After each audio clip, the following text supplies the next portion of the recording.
Bonjour, bienvenue à tous les auditeurs de Radio M. Bienvenue à Viviane Candas, que nous recevons aujourd'hui à la faveur du Festival du cinéma d'Alger. Donc, demain, tu as une actualité. Mais avant de parler de ton film, je voudrais bien que tu dises quelque chose sur toi, parce que quand on lit ta bio, quand on te connaît, on sait que tu as touché à tout, tu es cinéaste, tu as fait du documentaire, tu as fait de la fiction, tu as fait du théâtre, tu as été actrice, et surtout, tu as porté des combats qui sont aussi bien dans tes films que dans ton actualité de femme militante engagée. D'abord, si je réponds que je remercie beaucoup Radio M et Saïd de cette invitation. C'est ma première collaboration avec cette radio et je suis ravi de pouvoir venir à Alger parler de ce film. Euh, sur mon, donc, sur mon parcours, je suis très lié à l'Algérie puisque mes parents ont été engagés comme avocats du FLN et mon père surtout est né et décédé en Algérie, il est enterré en Algérie. Donc c'est une famille anticolonialiste et c'est une famille très impliquée là-dedans. Donc moi je suis un petit peu dans la même lignée, c'est-à-dire je suis quelqu'un qui raconte ce qu'on lui a transmis, de la légitimité du combat contre le colonialisme et de son lien avec le combat contre le nazisme. C'est un peu ce que raconte Marseille. Marseille rappelle qui a fondé le Front National, d'où venait l'immigration algérienne de Marseille, son appartenance, son implication dans le combat pour l'indépendance de l'Algérie, à l'intérieur, sur le territoire de ce qu'on appelait à l'époque la métropole, c'est-à-dire sur le territoire français, avec un engagement pour l'Algérie indépendante et une influence de l'Algérie et de l'histoire algérienne après l'indépendance qui a été très importante pour l'immigration algérienne de Marseille. Donc moi, je suis adolescente après l'Algérie où j'ai vécu enfant. Je vais venir à Marseille où sont mes grands-parents après la mort de mon père. Donc je vais avoir une adolescence à Marseille et évidemment, je reste très liée à l'Algérie, très impliquée dans ce qui se passe. Et je vais participer, comme tous les lycéens de ma génération, à des mouvements politiques importants, la fin de la guerre du Vietnam et la lutte contre le racisme qui, à l'époque, à Marseille, fait beaucoup de victimes, puisqu'il y a des crimes, surtout pendant l'été 1973, quand moi je suis en terminale, il y a des crimes racistes à Marseille qui vont me toucher de très près. Voilà. Ce qu'il y a d'extraordinaire, moi j'ai vu le film, que j'ai beaucoup aimé, c'est cette capacité de rendre par l'image des choses que tu as aussi pris en charge, je veux dire, du point de vue de ton engagement personnel. Qu'est-ce que l'image a apporté de plus parce que c'est un film qui est ancré profondément dans l'histoire, je veux dire même dans la linéarité du temps, puisque c'est quasiment trois époques. Et c'est les mêmes personnes. Et c'est assez impressionnant parce que parfois on se dit que c'est peut-être plus parlant qu'une histoire écrite. Qu'une histoire écrite dans un livre d'histoire. Absolument. Alors ça, c'est la capacité du cinéma à faire ressentir des choses d'une façon très très émotive, en même temps précise, sensible, et c'est la capacité des images à raconter, à porter témoignage. Ça suppose un autre travail que le travail d'écriture d'un livre. Ça suppose de mettre en rapport les images d'une façon qui soit parlante. Une image, elle parle pour elle-même, mais elle parle en fonction de celle qui a précédé, de celle qui suit.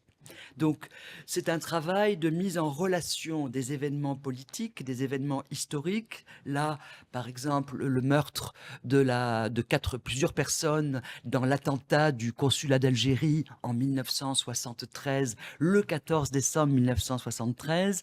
Cette bombe qui est posée par le groupe Charles Martel, qui est donc un groupe d'extrême droite. Hein. Charles Martel, c'est celui qui a, paraît-il, vaincu les Arabes à Poitiers en l'an 732, c'est ça, après Jésus-Christ.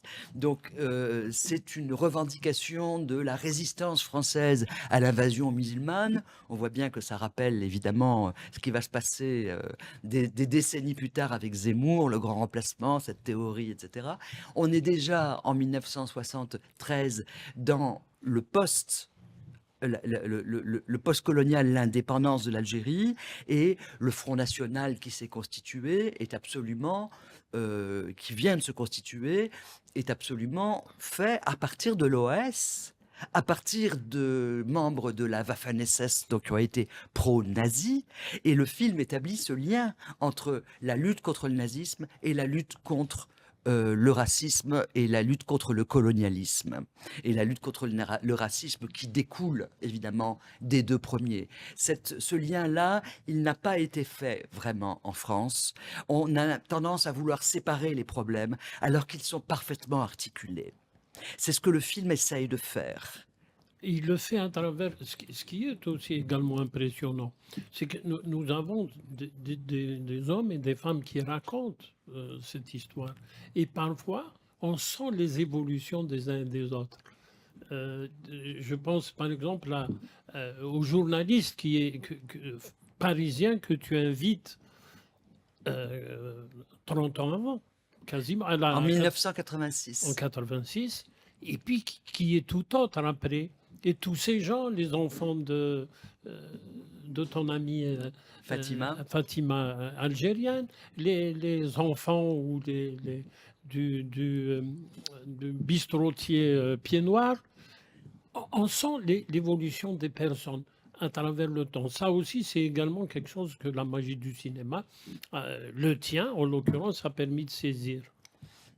Alors c'est bien parce qu'effectivement on rencontre les enfants de Fatima en 1986 quand ils sont des jeunes gens ou des adolescents ou encore presque des enfants, et on les revoit, pour certains on les revoit en 2018 quand ils sont des hommes, des pères de famille, et il y a une articulation entre le discours qu'ils avaient en 1986 et celui qu'ils tiennent en 2018 comme une cohérence. Qui aussi pose quelque chose, c'est que dans ma relation avec Fatima, qui a été mon amie dans la fin des années 70, enfin que je rencontre dans les années 70, qui était plus âgée que moi, qu'elle était déjà mère de famille. Moi, je sortais du lycée quand je l'ai rencontrée. Donc, on va se lier très fortement. Je vais aller dans sa famille en Algérie. Je lui présente ma famille. Mes grands-parents aimaient beaucoup Fatima. On est vraiment des familles liées, très liées. Elle va être plus tard mon témoin de mariage. Je le dis dans le film d'ailleurs. Et ces enfants, je les ai vus grandir. Donc le lien avec eux se perpétue. En même temps, il va se modifier. C'est-à-dire qu'avec Fatima, nous appartenons quand même à une génération où elle fait un parcours social fulgurant à partir de son intelligence et de sa capacité à récupérer des années d'études qu'elle n'a pas pu faire, étant donné qu'elle est mariée très jeune, elle s'est mariée très jeune par amour, hein, et que des années plus tard, elle va faire une formation à Marseille et elle va pouvoir accéder à professionnellement à quelque chose. À ce moment-là, quand je lui rencontre, quand le journaliste Berkoff la rencontre, il est impressionné par elle. Tout le monde est impressionné par elle. Mais des années plus tard, et donc il les rassemble, le film rassemble Fatima avec les gens du Front National qui sont aussi impressionnés par elle. Parce qu'au début, pour eux, c'est juste une femme qui a une présence, etc. Ils l'agressent parce que c'est l'attitude de l'extrême droite et puis c'est aussi l'attitude du machisme marseillais. C'est très important. Ils l'agressent, elle répond avec beaucoup de calme, avec beaucoup de circonspection, avec beaucoup d'intelligence. C'était une femme remarquablement intelligente et elle répond avec un grand calme à l'argumentation raciste qui consiste à dire en particulier les Arabes n'ont jamais rien su faire. Ce que j'entends, moi, après, à l'époque, j'entendais ça, les Arabes n'ont jamais rien su faire, alors que je n'ai pas du tout vu ça enfant, à travers l'expérience de mes parents à l'indépendance de l'Algérie. Au contraire, ils disaient le pays manque de cadres, mais les gens, ils savent faire, et s'ils ne savent pas faire, ils veulent apprendre à faire. Ça, je me souviens de ce témoignage très fortement de mes parents. Ils disaient ça manque de cadre, ça manque de cadre. Quelqu'un dans le film Algérie du possible que j'ai consacré à l'histoire de mon père. Annette Beaumanoir-Roger, qui a été porteuse de valises et militante de la Fédération de France. Elle a été psychiatre de l'ALN avant l'indépendance en Tunisie. Elle était psychiatre de l'armée. Elle soignait aussi les enfants traumatisés par la guerre dans les camps et les orphelinats qui étaient réservés en Tunisie par l'ALN. Elle disait, on s'est retrouvé à l'indépendance. Elle était conseillère au ministère de la Santé. On s'est retrouvé avec un médecin pour 200 000 habitants. Donc, devant une telle pénurie, comment faire? Il fallait former des gens.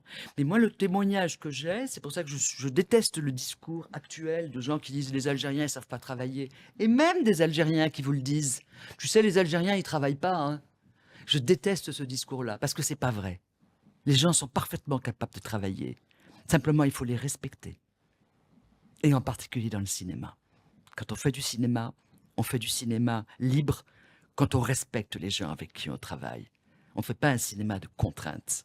Donc, à l'époque, ce qui se disait au moment de l'indépendance, moi, je l'ai entendu à travers l'histoire de mes parents. J'étais enfant, mais je l'ai entendu. Ce discours-là, je vais le retrouver quand je suis une jeune fille sortie du lycée, que je suis à Marseille, que je suis effectivement engagée. Mais engagée, je suis née dans l'engagement, donc ce n'est pas un Tout à fait, mérite on le personnel. sent, je t'interromps, on le sent parce qu'il y a énormément de précision historique dans tout ce que tu dis, tout ce que tu filmes, il y a un souci de la précision. Mais en fait, on sent également, et là en t'écoutant c'est encore mieux, on sent que cette précision ne vient pas forcément d'un parcours académique, mais d'un vécu. Et effectivement, quand Vivian Condas parle de ses parents, qui sont très proches des premières années du développement en Algérie, ton père a été...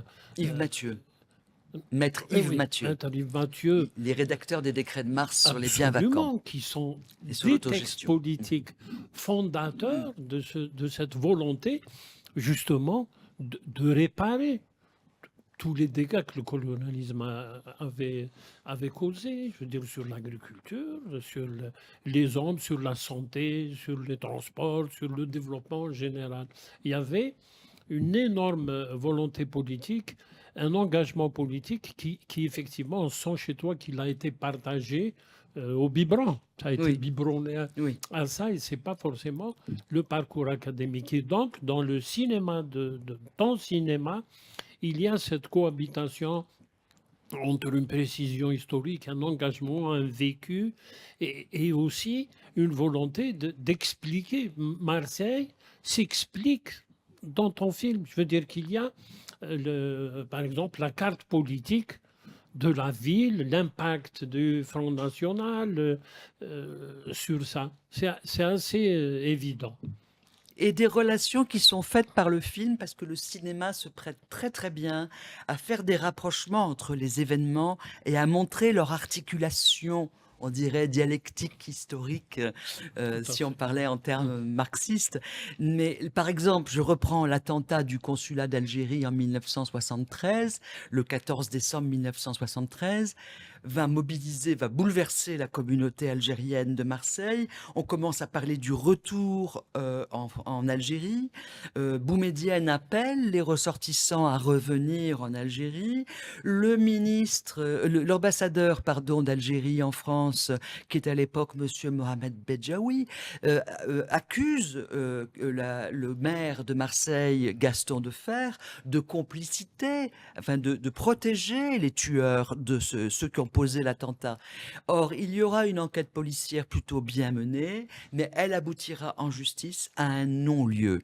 Ce non-lieu que le film concrétise par une plaque de rue comme une rue du non-lieu, enfin place du non-lieu de l'attentat du 14 décembre 1973. Donc c'est une plaque de rue, et de cet événement-là, 10 ans plus tard, ce non-lieu qui est un scandale, qui est une injustice, qui est une honte et qui va traumatiser ceux qui ont 10 ans au moment de 73, eh bien 10 ans plus tard, ils ont 20 ans. Et c'est eux qui font démarrer la marche pour l'égalité des droits et la justice et l'égalité des droits, qu'on a appelée la marche des beurs, qui démarre en octobre 1983 pour l'anniversaire du 17 octobre et qui va arriver en décembre à Paris avec une marche qui rassemble 100 000 personnes et qui va être une véritable force politique qu'on va essayer après de noyer. Je voulais effectivement revenir sur ça, parce que quand je disais qu'il y a de l'histoire dans cette histoire, c'est l'histoire aussi de l'intégration ou de la non-intégration de l'immigration, parce qu'on a quasiment 3 générations dans Marseille. Et on voit comment Fatima réagit et comment ses enfants, je crois qu'ils étaient 3, réagissent aussi. Et puis là, tu viens d'évoquer tout le combat de l'immigration algérienne pour une forme de reconnaissance qui est tout aussi forte que celle que leurs parents ont portée pour l'indépendance du pays.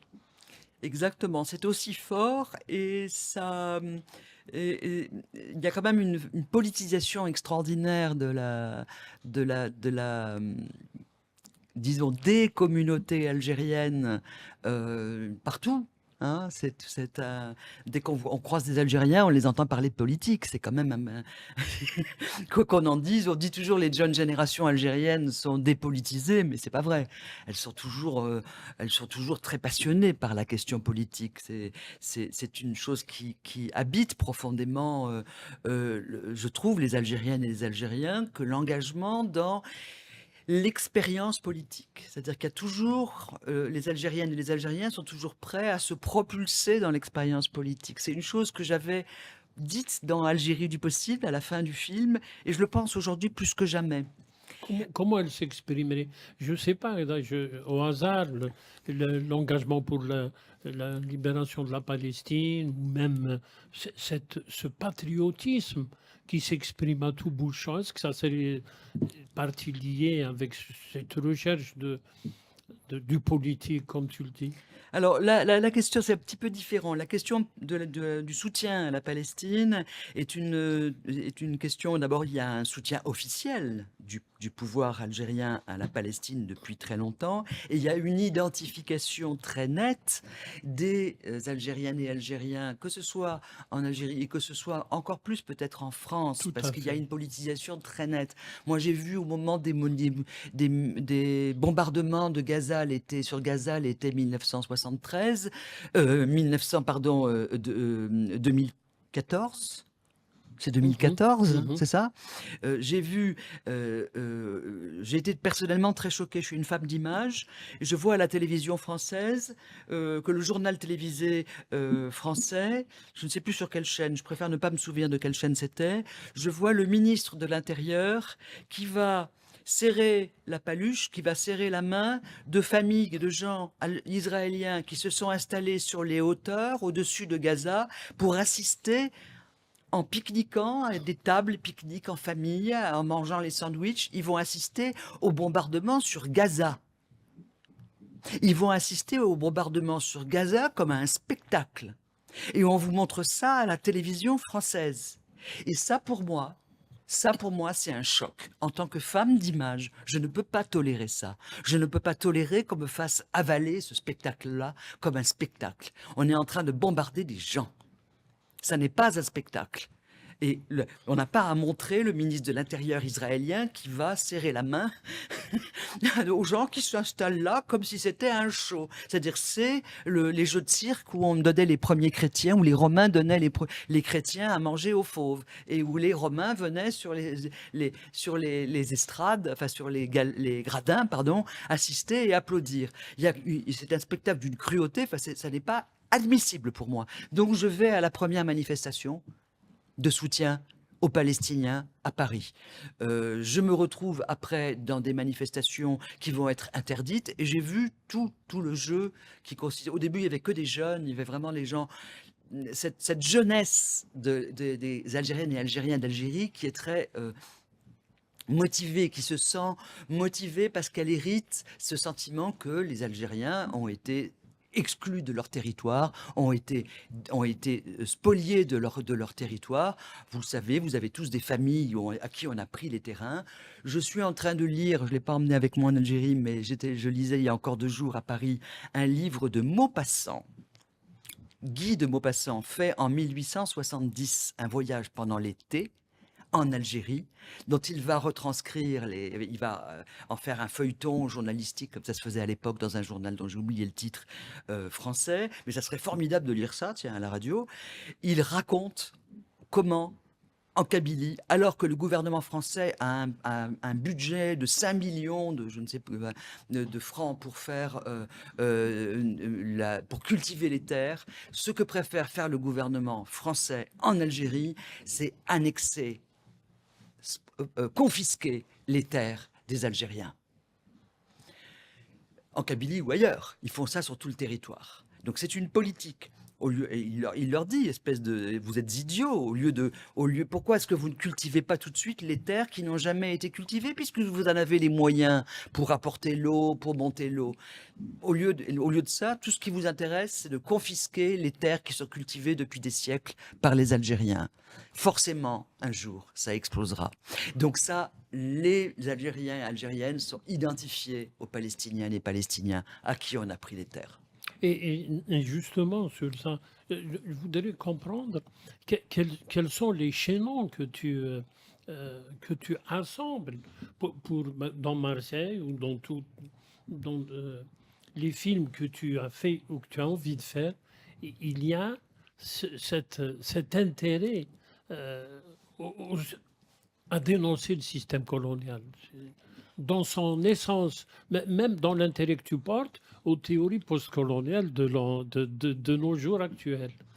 Dans Marseille, ni dans Algérie du possible, je ne parle de la Palestine. Hein. Là, c'est parce que tu m'as posé une question. Non, je ne parle pas que de la Palestine, oui, mais je n'en parle du système colonial. Mais du système colonial. Pour toi, décoloniser, qu'est-ce que c'est? Qu'est-ce que ça implique comme démarche? Parce que c'est quelque chose qui n'a pas été... il y a un grand déni français du colonialisme. C'est quelque chose qui est ignoré, qui est oublié, qui est ignoré, qui est méconnu, qu'on ne dit pas. Donc partant de ça, ça n'est pas dit. Et si ça n'est pas dit, ça ne peut pas travailler correctement dans la mémoire et dans la transmission.